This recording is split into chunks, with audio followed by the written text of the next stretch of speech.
waxaan ka rabnaa hay-adda niisa haddii ay hayaan ikraan iyadoo nool in si degdeg ah ay xornimadeeda ugu soo celiyaan haddii la dilay in meydkeeda nala siiyo si aan u aasanno ummadda Soomaaliyeed iyo madaxda ku howlan dhexdhexaadinta madaxda dawladda waxaan halkan ugu cadaynayaa anigoo ah Tahliil Faarax aabaha Ikraan iyo Qaali Maxamuud hooyada Ikraan inaanan diyaar u ahayn inaan kiiska Ikraan lagu dhameeyo xeer Soomaali iyo wada hadal diyaar uma nihin inaan qaadano diyo xataa haddii ay billions tahay waxaan rabnaa in loo ciqaabo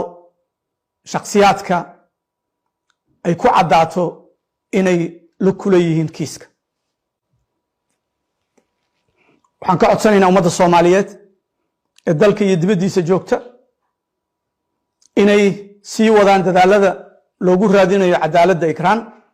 kana fogaadaan wax alla wixii carqaladaynaya qadiyadda cadaalad u raadinta Ikraan hal la ogaado kiiska Ikraan waa ka wan yahay qadiyad qabiil ruuxii kolkii hore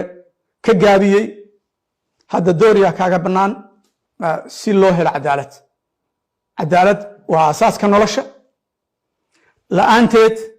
lama heli karo nabadgelyo